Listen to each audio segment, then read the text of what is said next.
વિદ્યાર્થી મિત્રો, હવે આગળ જોઈએ યુગ્મ અથવા બેકી પ્રાકૃતિક સંખ્યાઓ. આ પણ તમે જાણો છો, બેકી પ્રાકૃતિક સંખ્યાઓ 2, 4, 6, 8, 10 એમ અનંત સુધી વિસ્તરેલી છે.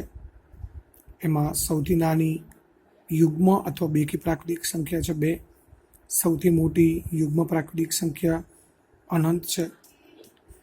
ત્યારબાદ અયુગ્મ પ્રાકૃતિક સંખ્યાઓ, જેને એકી સંખ્યા આપણે કહીએ છીએ. હવે આપણે એકી સંખ્યાને અયુગ્મ સંખ્યા અને બેકી સંખ્યાને યુગ્મ સંખ્યા તરીકે પણ યાદ રાખીશું. એકી અથવા અયુગ્મ પ્રાકૃતિક સંખ્યાઓ 1, 3, 5, 7, 9 એમ એ પણ અનંત સુધી લંબાયેલી છે. એમાં સૌથી નાની અયુગ્મ પ્રાકૃતિક સંખ્યા છે 1. સૌથી મોટી અયુગ્મ પ્રાકૃતિક સંખ્યા છે અનંત. હવે ત્યારબાદ અવયવ. અવયવ જેને ફેક્ટર અથવા ડિવિઝર કહેવાય. અવયવી પણ તમે ભણી ગયા છો. તો અવયવ આપણે કોને કહીશું? આપેલી સંખ્યાને જે સંખ્યાઓ વડે નિશેષ ભાગી શકાય તે સંખ્યાઓને આપેલી સંખ્યાના અવયવ કહે છે. ઉદાહરણ તરીકે 2ના અવયવ કયા કયા હોઈ શકે? તો 2ને આપણે કઈ સંખ્યા વડે ભાગી શકીએ? તો 2ને આપણે 1 વડે નિશેષ ભાગી શકીએ અને 2 વડે નિશેષ ભાગી શકીએ. એટલે કે 2ને 1 અને 2 વડે નિશેષ ભાગી શકાય. તેથી 2ના અવયવ છે 1 અને 2. એ જ રીતે 6ના અવયવ. તો 6ને 1 વડે નિશેષ ભાગી શકાય, 2 વડે ભાગી શકાય અને 3 વડે ભાગી શકાય. જેથી 6ના અવયવ થશે 1, 2 અને 3. આપણે 6ને 4 વડે ભાગીએ તો નિશેષ ભાગી શકાય નહીં. 6ને 4 વડે આપણે ભાગીએ, 6 ભાગ્યા 4 કરીએ તો 4 એકા 4 અને અહીંયા 2 શેષ વધે. એટલે 6નો અવયવ 4 ગણાશે નહીં. એ જ રીતે 6ને 5 વડે પણ ના ભાગી શકાય. એટલે 5 પણ 6નો અવયવ નથી. પરંતુ 6ને 6 વડે નિશેષ ભાગી શકાય. 6ને 6 વડે ભાગીએ તો 6 એકા 6, શેષ 0 આવશે. એટલે 6નો અવયવ 6 પણ ગણાય. એટલે 6ના અવયવ થશે 1, 2, 3 અને 6. એ જ રીતે બીજા ઉદાહરણ જોઈએ 10ના અવયવ. તો 1 થી 10 સુધીની જે સંખ્યાઓ છે એમાં 1, 2, 5 અને 10 આ 4 સંખ્યાઓ વડે 10ને નિશેષ ભાગી શકાય. એટલે 10ના અવયવ છે 1, 2, 5 અને 10. આ સિવાયની બાકીની જે સંખ્યાઓ છે, જેમાં 3, 4, 6, 7, 8, 9 આમાંની કોઈ પણ સંખ્યા વડે આપણે 10ને નિશેષ ભાગી શકતા નથી. એટલે 10ના અવયવ 1, 2, 5 અને 10. 24ના અવયવ જોઈએ તો 1 થી 24 સુધીની સંખ્યાઓમાં 1, 2, 3, 4, 6, 8, 12 અને 24 આટલી સંખ્યાઓ વડે 24ને નિશેષ ભાગી શકાય. એટલે આ બધી જ સંખ્યાઓ 24ના અવયવ છે. એ આપણે ઉદાહરણ જોયા 4 સંખ્યાના અવયવ. એમાં આપણે એટલું જોઈ શકીએ કે કોઈ પણ સંખ્યાના આપણે અવયવ જોઈએ તો એ અવયવ તે સંખ્યા અને તેનાથી હંમેશા નાના જ હોય છે. એટલે કે 10ના અવયવ 10 કે 10થી નાના જ હોય. 10થી મોટી કોઈ સંખ્યા 10નો અવયવ હોઈ શકે નહીં. એ જ રીતે 24 છે તો 24ના અવયવ 24થી મોટા ક્યારેય ના હોઈ શકે. 24 અથવા 24થી નાના જ હોય. આ ખાસ યાદ રાખીશું. હવે 1ને માત્ર એક જ સંખ્યા વડે ભાગી શકાય અને એ છે 1 જ.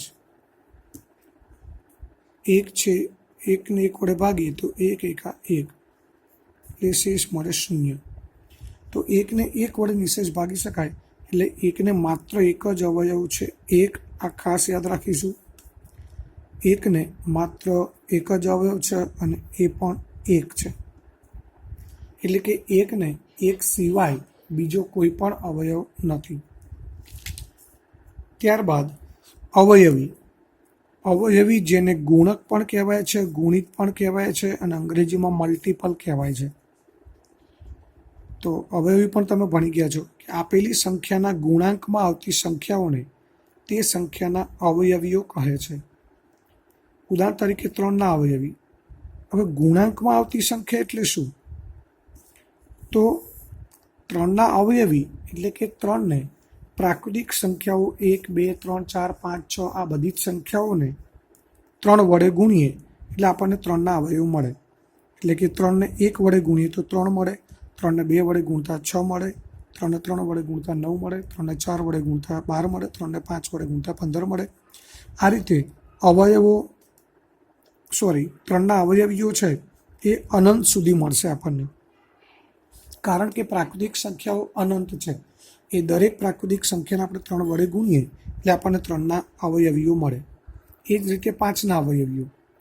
5ના અવયવીઓ છે 5 એકા 5, 5 10, 5 તરી 15, 5 6 20, 5 25 આમ અનંત સુધી આવશે.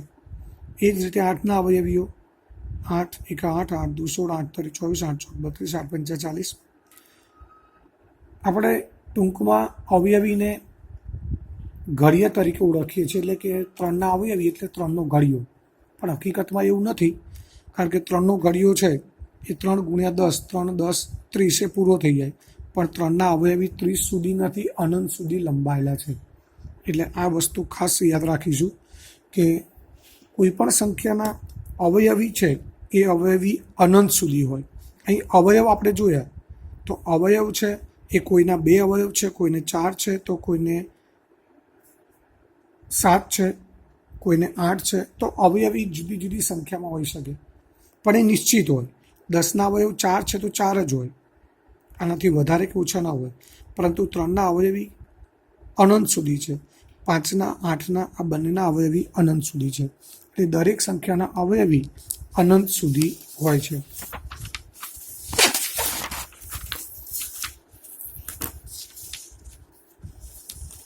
હવે દરેક સંખ્યાના અવયવીઓ છે એ તે સંખ્યા અને તેનાથી હંમેશા મોટા જ હોય. અવયવમાં આપણે વાત કરી હતી કે કોઈ પણ સંખ્યાના અવયવ તે સંખ્યા જેટલા અથવા તેનાથી નાના હોય, જ્યારે અવયવીની અંદર કોઈ પણ સંખ્યાના અવયવી તે સંખ્યા જેટલા અથવા તેનાથી મોટા હોય છે. અને દરેક સંખ્યાના અવયવીઓ અનંત સુધી હોય છે. ત્યારબાદ અવિભાજ્ય સંખ્યા. અવિભાજ્ય સંખ્યા એટલે મોટાભાગનાને મગજમાં એવું ઠસાવી દીધેલું હોય છે કે અવિભાજ્ય સંખ્યા એટલે જેને ભાગી ના શકાય, પણ ખરેખર એવું નથી. અવિભાજ્ય સંખ્યાની વ્યાખ્યા છે જે સંખ્યાને માત્ર 2 જ અવયવો હોય તેવી સંખ્યાને અવિભાજ્ય સંખ્યા કહે છે. અને તમે એ પણ ભણી ગયા છો કે 1 સિવાયની કોઈ પણ સંખ્યા આપણે લઈએ તો એને ઓછામાં ઓછા 2 અવયવ હોય. એ 2 અવયવ કયા હોય? તો એક એ દરેક સંખ્યાનો અવયવ છે, એટલે દરેક સંખ્યાને એક અવયવ તો હોય જ, અને બીજો અવયવ હોય તે સંખ્યા પોતે. એટલે જે સંખ્યાને માત્ર 2 જ અવયવ હોય અને 2 અવયવ કયા? તો 1 અને તે સંખ્યા પોતે, તો તેવી સંખ્યાને અવિભાજ્ય સંખ્યા કહે છે. ઉદાહરણ તરીકે 2. આપણે 2ના અવયવ લઈએ તો 2ને 1 અને 2 વડે નિશેષ ભાગી શકાય. એટલે કે 2ના અવયવ છે 1 અને 2, એટલે 2ને 2 જ અવયવ છે 1 અને 2, એટલે 2 અવિભાજ્ય સંખ્યા થઈ. 3ને પણ 2 જ અવયવ છે 1 અને 3, એ પણ અવિભાજ્ય સંખ્યા છે. એ રીતે 5, 7, 11, 11ને પણ 2 જ અવયવ છે 1 અને 11,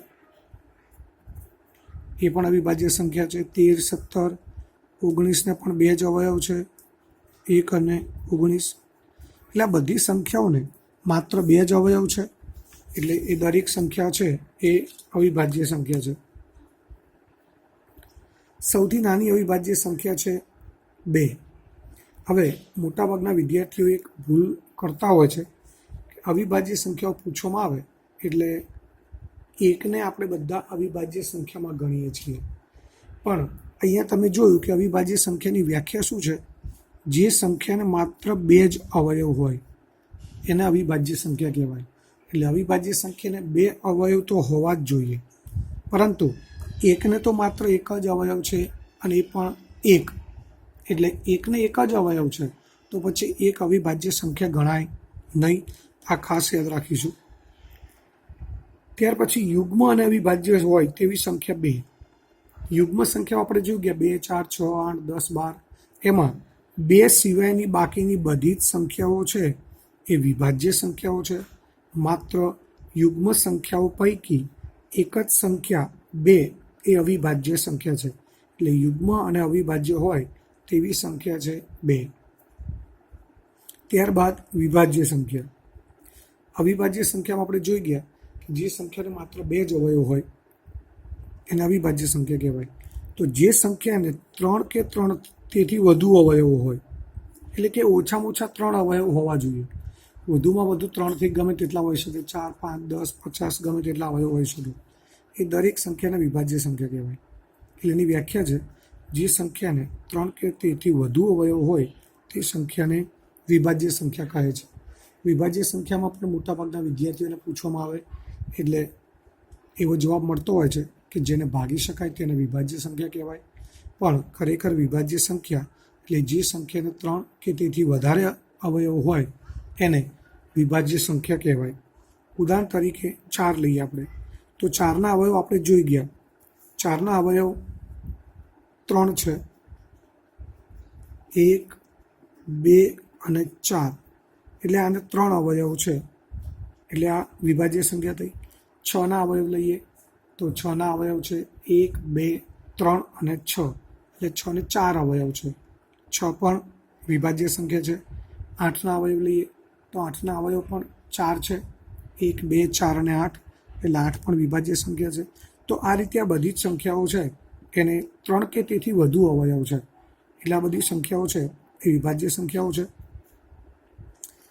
સૌથી નાની વિભાજ્ય સંખ્યા છે 4. અહીંયા પણ એક ભૂલ થતી હોય છે. મેં હમણાં તમને કહ્યું હતું એમ કે મોટાભાગના વિદ્યાર્થીઓ 2 છે એને વિભાજ્ય સંખ્યામાં ગણી લેતા હોય છે અને આવી ભૂલ થતી હોય છે. પરંતુ ખરેખર 2 એ અવિભાજ્ય સંખ્યા છે. એટલે કે સૌથી નાની વિભાજ્ય સંખ્યા છે 4. બીજું કે 1 એ વિભાજ્ય કે અવિભાજ્ય સંખ્યા નથી, કારણ કે 1ને માત્ર એક જ અવયવ છે, 3થી વધુ અવયવ પણ નથી અને 2 અવયવ પણ નથી. એટલે 1 એ અવિભાજ્ય સંખ્યા પણ નથી કે વિભાજ્ય પણ નથી. એટલે કે 1નો સમાવેશ વિભાજ્ય કે અવિભાજ્ય સંખ્યામાં થતો નથી. ત્યાર પછી પૂર્ણ વર્ગ સંખ્યા. જે સંખ્યા કોઈ પૂર્ણાંક સંખ્યાનો વર્ગ હોય તેને પૂર્ણ વર્ગ સંખ્યા કહે છે. જેમ કે ઉદાહરણ તરીકે આપણે જોઈએ 1નો વર્ગ. 1નો વર્ગ એટલે 1 ગુણ્યા 1 એટલે ગુણાકાર થશે 1. તો આ 1 છે, આ 1નો વર્ગ છે. એટલે 1 આ 1નો વર્ગ છે, એટલે આ 1ને પૂર્ણ વર્ગ સંખ્યા કહેવાય. એ રીતે 2નો વર્ગ કરીએ તો 2 ગુણ્યા 2 આપણને મળશે 4. તો આ 4 2નો વર્ગ છે, એટલે 4 પણ કોઈક પૂર્ણાંક સંખ્યાનો વર્ગ છે, એટલે 4 પૂર્ણ વર્ગ સંખ્યા છે. એ રીતે 3નો વર્ગ કરીએ, 3નો વર્ગ એટલે 3 ગુણ્યા 3 બરાબર 9. એટલે 9 એ 3નો વર્ગ છે, તો 9 પણ પૂર્ણ વર્ગ સંખ્યા છે. આ રીતે અહીં આપણે જોઈ શકીએ છીએ 16 4નો વર્ગ છે, 25 5નો વર્ગ છે, 36 6નો વર્ગ, 49 7નો વર્ગ, 64 8નો વર્ગ, 81 9નો વર્ગ અને 10 100નો વર્ગ છે. એ રીતે અહીંયા 11 થી 26 સુધીના વર્ગ અને એમના વર્ગમૂળ આપેલા છે. આ પણ તમારે યાદ રાખવાના છે, કારણ કે 8મા ધોરણમાં વર્ગ અને વર્ગમૂળવાળું એક આખું પ્રકરણ આવે છે. એમાં આ બધા વર્ગ અને વર્ગમૂળ યાદ રાખવા ખૂબ જરૂરી છે. 11નો વર્ગ કરીએ તો 11 ગુણ્યા 11 121 થશે. અને 11નો વર્ગ 121 છે, તો 121ની ઉપર જે ભાગાકાર જેવું ચિહ્ન કરેલું છે એ ચિહ્નને કહેવાય છે વર્ગમૂળ. એ વર્ગમૂળનો સંકેત છે. એટલે જે ભાગાકાર જેવી નિશાની છે એ વર્ગમૂળ છે અને આને વંચાય વર્ગમૂળ 121. એટલે 121નું વર્ગમૂળ થશે 11. એટલે 11નો વર્ગ જો 121 થતો હોય તો 121નું વર્ગમૂળ 11 થાય. એ જ રીતે 12નો વર્ગ 144 છે, તો 144નું વર્ગમૂળ 12 ગણાય. 13નો વર્ગ 169, તો 169નું વર્ગમૂળ છે 13. એ રીતે 14નો વર્ગ 196, 196નું વર્ગમૂળ 14. 15નો વર્ગ 225, 225નું વર્ગમૂળ 15, 16નો વર્ગ 256, 256નું વર્ગમૂળ 16, 17નો વર્ગ 289, 289નું વર્ગમૂળ 17, 18નો વર્ગ 324, 324નું વર્ગમૂળ 18, 19નો વર્ગ 361, 361નું વર્ગમૂળ 19, 20નો વર્ગ 400, 400નું વર્ગમૂળ 20, 21નો વર્ગ 441, 441નું વર્ગમૂળ 21, 22નો વર્ગ 484, 484નું વર્ગમૂળ 22, 23નો વર્ગ 525, 23નો વર્ગ 529, 529નું વર્ગમૂળ 23, 24નો વર્ગ 576, 576નું વર્ગમૂળ 24, 25નો વર્ગ 625, 625નું વર્ગમૂળ 25, 24નો વર્ગ 674, 674નું વર્ગમૂળ 26. તો આ રીતે આપણે 1 થી 26 સુધીની સંખ્યાના આ વર્ગ અને દરેક વર્ગનું વર્ગમૂળ એટલે કે વર્ગ અને વર્ગમૂળ એ ઉલટ સુલટ છે એ આપણે યાદ રાખવાનું છે. વર્ગ યાદ રાખીએ એટલે વર્ગમૂળ યાદ રહી જતું હોય છે. હવે ત્યારબાદ પૂર્ણઘન સંખ્યા. પૂર્ણવર્ગ સંખ્યાની આપણે વાત કરી હતી કે જે સંખ્યા કોઈ પૂર્ણાંક સંખ્યાનો વર્ગ હોય તો એ રીતે પૂર્ણઘન સંખ્યા, તો જે સંખ્યા અન્ય કોઈ પ્રાકૃતિક સંખ્યાનો ઘન હોય તેને પૂર્ણઘન સંખ્યા કહેવામાં આવે છે. આ પૂર્ણઘન સંખ્યા છે. ઉદાહરણ તરીકે 1, 8, 27 આ બધી પૂર્ણઘન સંખ્યાઓ છે. કેવી રીતે? તો 1નો ઘન એટલે 1 ગુણ્યા 1 ગુણાકાર 3 વખત કરીએ તો ગુણાકાર મળશે 1. એ રીતે 2નો ઘન લઈએ તો 2નો ઘન એટલે 2નો ગુણાકાર 2ની ઘાત 3 છે એટલે 2નો ગુણાકાર 3 વખત કરવો પડે. એટલે મિત્રો ઉતાવળમાં 2 તરી 6 નથી કરવાના. ગુણાકાર 2 દુ 4, 4 દુ 8 એટલે ગુણાકાર 8 થશે. એટલે કે 2નો ઘન થશે 8. એ રીતે 27 એ 3નો ઘન છે એટલે કે 3નો ઘન 3 ગુણ્યા 3 ગુણ્યા 3 27 થશે. 4નો ઘન 4 ગુણ્યા 4 ગુણ્યા 4 4 ગુણ્યા 4 16, 16 ગુણ્યા 4 64, 5નો ઘન 125, 6નો ઘન 216, 7નો ઘન 343, 8નો ઘન 512, 9નો ઘન 729 અને 10નો ઘન 1000 છે. તો આ રીતે 1 થી 10 સુધીની સંખ્યાઓના ઘન છે. હવે અહીંયા આપણે જોઈ શકીએ છીએ કે આ 10 સંખ્યાઓ છે એમાં પહેલો ઘન છે 1 અને છેલ્લો ઘન છે 1000. એટલે આનો અર્થ બીજો એ પણ થાય કે 1 થી 1000 સુધીની જે સંખ્યાઓ છે એમાં માત્ર આ 10 સંખ્યાઓ જ પૂર્ણ ઘન છે, બાકીની સંખ્યાઓ પૂર્ણ ઘન નથી. એટલે કે તમને એવું પૂછવામાં આવે કે 1 થી 1000 સુધીની પૂર્ણ ઘન સંખ્યાઓ કઈ, તો આપણે 1 થી 10 સુધીની સંખ્યાઓના ઘન કરી દેવાના એટલે 1 થી 1000 સુધીની પૂર્ણ ઘન સંખ્યાઓ મળી જાય. હવે ત્યારબાદ પાયથાગોરસનું પ્રમેય. પાયથાગોરસ એક ગણિતશાસ્ત્રીનું નામ છે અને એમનું પ્રમેય એટલે એ ગણિતમાં એટલે કે ભૂમિતિમાં આવતું એવું વિધાન કે જે સાચું છે એવું આપણે એટલે કે ગણિતશાસ્ત્રીએ સાબિત કરવું પડે તો એને પ્રમેય કહેવાય. એટલે કે આ વિધાન છે પાયથાગોરસ નામના ગણિતશાસ્ત્રીએ આપેલું અને સાચું છે એવું સાબિત કરેલું, એટલે એને પાયથાગોરસના પ્રમેય તરીકે ઓળખવામાં આવે છે. હવે એનું વિધાન સમજીએ પહેલાં ત્રિકોણના પ્રકારો આપણે ભણી ગયા છીએ. કદાચ 7મા ધોરણ સુધીમાં તમે ભણી ગયા છો. લઘુકોણ ત્રિકોણ, ગુરુકોણ ત્રિકોણ, કાટકોણ ત્રિકોણ. કાટકોણ ત્રિકોણ કોને કહેવાય? જે ત્રિકોણમાં એક ખૂણો કાટખૂણો હોય. આ ત્રિકોણ ABC છે એમાં ખૂણો B કાટખૂણો છે. કાટખૂણો એટલે કે જેનું માપ 90 છે. આ ખૂણાને આપણે કાટખૂણો કહીએ છીએ. એક ખૂણો કાટખૂણો છે અને કાટખૂણોની સામેની બાજુ જે છે આ ખૂણો B કાટખૂણો છે તો ખૂણા Bની સામેની બાજુ છે એને આપણે કર્ણ તરીકે ઓળખીએ છીએ. ધારો કે આપણે કોઈ કાટકોણ ત્રિકોણ આ રીતે વિચારીએ.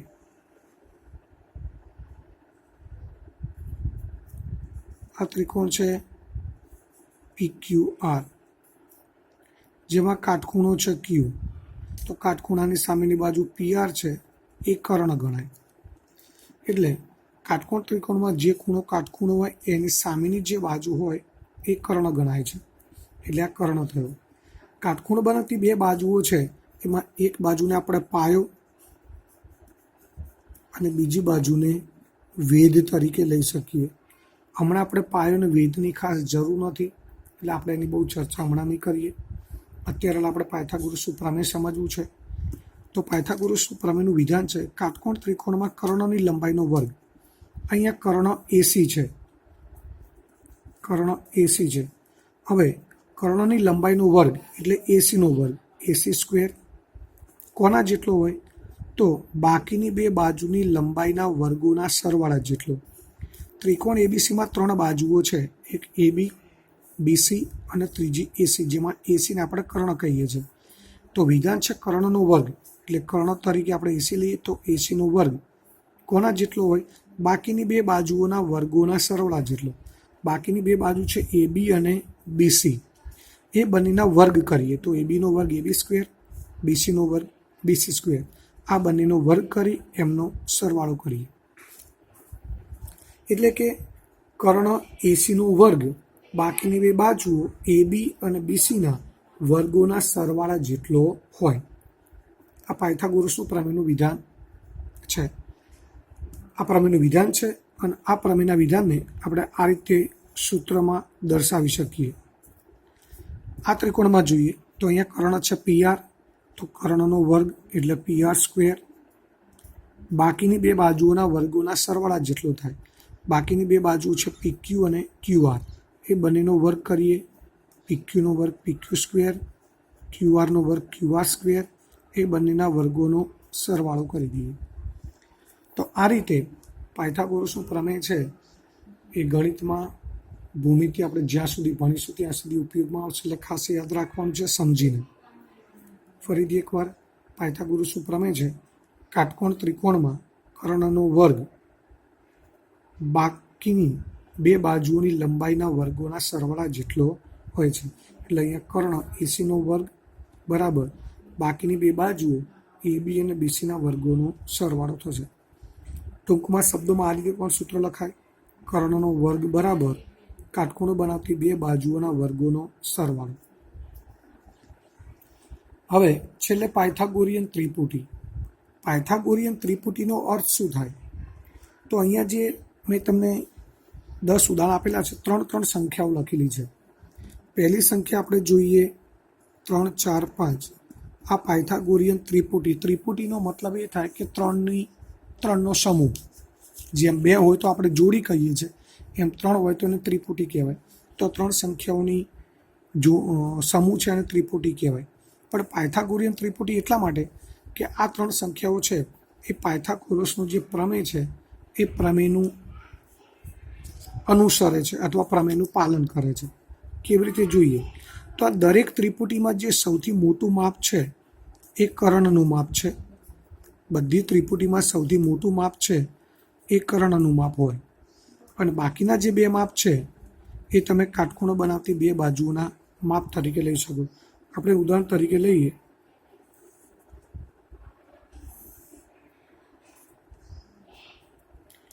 આ ત્રિકોણ XYZ લઈએ. આ 3 છે, આ 4 છે, આ 5 છે. પાયથાગોરસના પ્રમેય મુજબ XZ સ્ક્વેર બરાબર XY square plus YZ square થવું જોઈએ. એ આપણે જોઈ લઈએ. પાયથાગોરસના પ્રમેય મુજબ કર્ણનો વર્ગ, અહીંયા કાટખૂણો y છે એટલે કર્ણ XZ છે. કર્ણનો વર્ગ બરાબર કાટખૂણો બનાવતી બાજુઓના વર્ગોનો સરવાળો XY square plus YZ square થવું જોઈએ. તો XZ એટલે XZ 5 છે, 5નો વર્ગ, XY 3 છે, 3નો વર્ગ, YZ 4 છે, 4નો વર્ગ. 5નો વર્ગ 25, 3નો વર્ગ 9, 4નો વર્ગ 16. 16 અને 9નો સરવાળો થશે 25 એ 25. 25 બરાબર 25. એટલે કે XZનો સ્ક્વેર અને XY અને YZના સ્ક્વેરનો સરવાળો એ બંને આપણને સરખા મળે છે. એટલે કે આ સંખ્યાઓ છે 3, 4, 5. આ ત્રિપુટી જે છે એ ત્રિપુટી આ પાયથાગોરસના પ્રમેયનું અનુસરે છે અથવા એનું પાલન કરે છે. એટલે 3, 4, 5ને આપણે પાયથાગોરિયન ત્રિપુટી કહીએ છીએ. એ જ રીતે બીજી ત્રિપુટી લઈએ આપણે 9, 12, 15.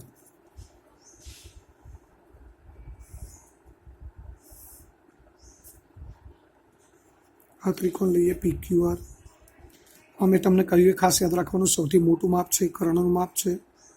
અહીંયા 15 મૂકી દઈએ, 9, 12. તો અહીંયા પાયથાગોરસના પ્રમેય મુજબ આપણે PR² બરાબર PQ² પ્લસ QR², એટલે કે કર્ણ PRનો વર્ગ બાકીની બે બાજુઓના વર્ગોના સરવાળા જેટલો થવો જોઈએ. તો PRનું માપ છે 15, 15નો સ્ક્વેર, PQ 9, 9નો સ્ક્વેર, QR 12, 12નો સ્ક્વેર. 15નો વર્ગ થશે 225, 9નો વર્ગ 181, 12નો વર્ગ 144. 144 અને 81નો સરવાળો થશે 225. તો અહીંયા પણ કર્ણ PRનો વર્ગ છે 225 અને બાકીની બે બાજુઓ PQ અને QRના વર્ગોનો સરવાળો પણ 225 થાય છે. એટલે કે આ જે ત્રિપુટી છે 9, 12, 15 એ પણ પાયથાગોરસના પ્રમેયને અનુસરે છે અથવા તો એનું પાલન કરે છે. એવી જ રીતે આ બધી પાયથાગોરિયન ત્રિપુટીઓ છે જે પાયથાગોરસના નિયમનું પાલન કરે છે અથવા તો એને અનુસરે છે. તો મિત્રો, આ થયું.